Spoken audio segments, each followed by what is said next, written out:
Salve, salve! Voltamos. Seguimos. A gente tá chegando nos finalmente aqui, né? Estamos nos despedindo da cidade, né, Muri? Meu Deus, a gente embarca em pouquíssimas horas. Belinha tá emocionada, tio. Tá 2 dias dormindo mal, de ansiedade. A gente, né? Já chorou pra se despedir das pessoas.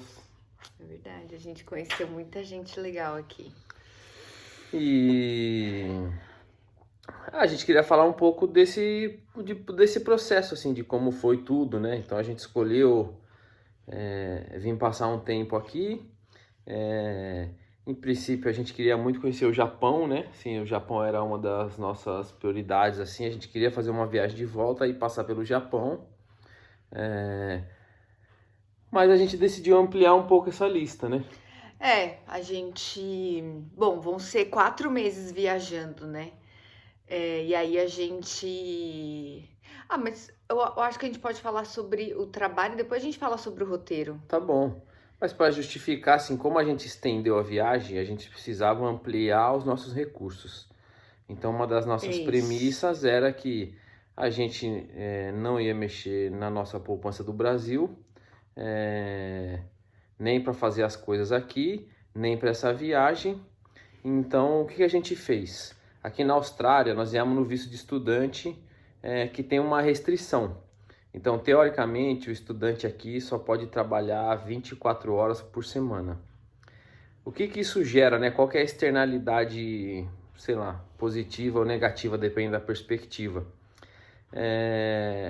Existe muito mais trabalho informal e casual. Por quê? Porque você vai lá e fala, eu posso trabalhar só 24 horas, aí você arruma um emprego de segunda a sexta, sei lá, das 8 a 1h30, por exemplo. E aí você tem a tarde livre, você tem a noite livre, e aí você arruma outro emprego. Porque só 24 horas você não vai conseguir financiar o seu estilo de vida aqui. Na Austrália, apesar do salário mínimo ser muito alto, a vida é muito cara, né? E aí acaba que todo mundo faz isso, assim. A gente fez isso porque a gente tinha esse objetivo de viajar e a gente tinha o tempo como inimigo também. Então a gente tinha que trabalhar muito porque estava chegando a hora de ir para essa viagem longa aí, né? Vão ser 4 meses viajando. Então a gente trabalhou bastante, assim. Eu tive vários trabalhos. Eu comecei fazendo faxina. O que foi que você tá rindo, Tô Uri? lembrando das coisas, né, que a gente viveu aqui, né? Nossa! Eu comecei fazendo faxina, mas logo eu também comecei a ficar incomodada porque eu queria estar mais exposta à língua, então comecei a procurar outras possibilidades. Mas é isso, assim, essa é a minha leitura, né? Porque tem muita gente que vem e se adapta e fica trabalhando anos aí como cleaner, né?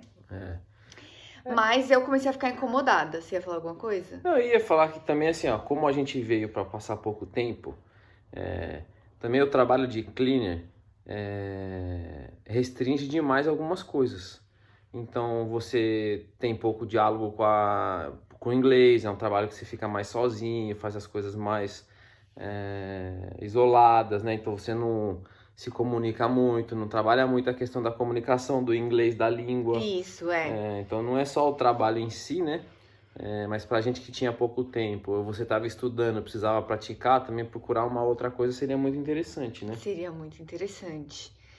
E aí comecei nesse movimento, comecei a procurar outras coisas e fui trabalhar em um hotel na beira da praia, que era uma coisa que a gente queria, né? Assim, morar perto da praia, trabalhar perto da praia, enfim. Aí eu trabalhava nos eventos, assim. Então, casamento, chegava antes, organizava as mesas, aí já tinha interação com a equipe, né?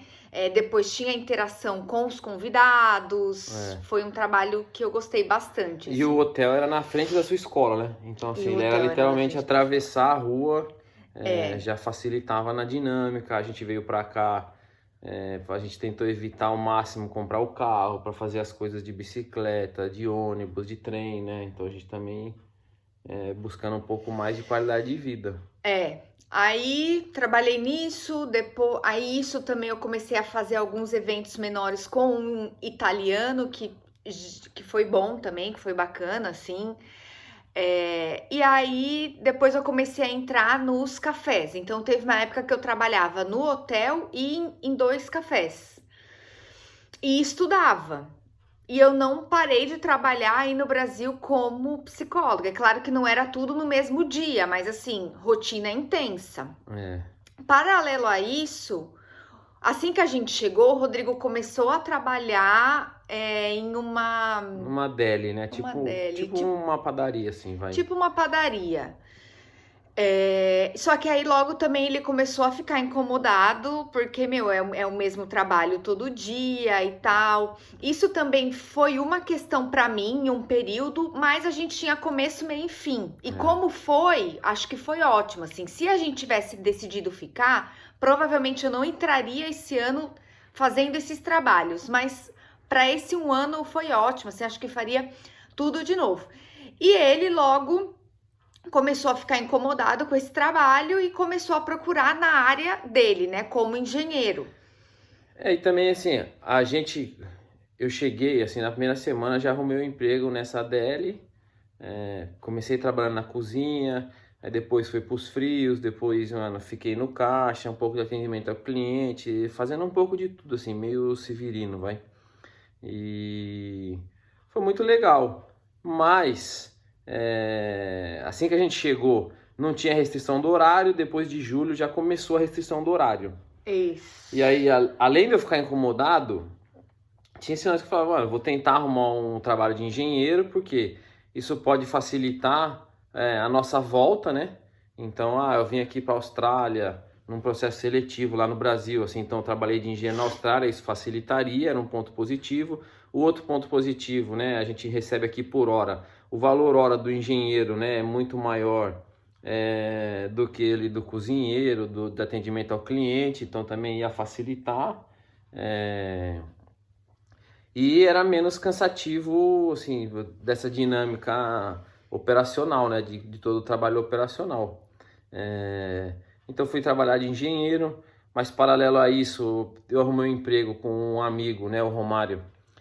A gente lavava os carros do pátio de uma concessionária aqui, a Toyota. Então tem uma das Toyotas, assim, tem um pátio bem grande. A gente lava assim, tem que manter os carros limpos ali do pátio, que é meio showroom, assim. Então é uma mangueirona e a gente tem que molhar os carros e secar só para tirar poeira, assim. Então a gente não abre o carro, não limpa, não dirige nem nada. Eles estão no pátio e a gente vai com a mangueira até os carros, lava e seca. E também arrumei um trabalho desses de faxina. Então eu fazia uma faxina no escritório de terça, das 4h30 às 6h30 da tarde. De quarta-feira eu fazia uma faxina num supermercado, assim, limpava o supermercado das 9 da noite às 11. E de sexta-feira eu fazia 2 escritórios, assim, então um das 6 às 7h30 e o outro das 8 às 10.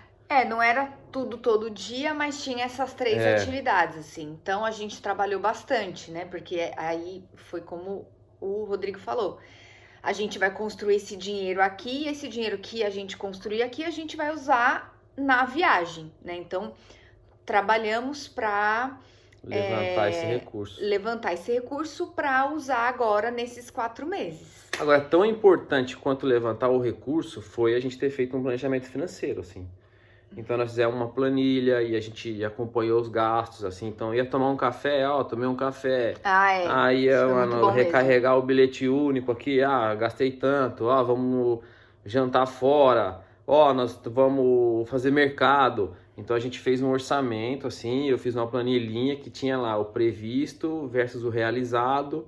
A gente estipulou quanto a gente tinha para gastar, quanto a gente precisaria ganhar para conseguir viabilizar a viagem. Foi ótimo. Inclusive, esse é um hábito que a gente não tinha no Brasil, mas que eu gostaria de replicar, assim, porque foi muito bom, funcionou muito bem. E aí é isso, assim, daqui a algumas horas a gente embarca e aí depois a gente volta para falar sobre o roteiro, né? Tipo, o que vai rolar na viagem. Tá longo demais. É isso. Beijo. Valeu, família!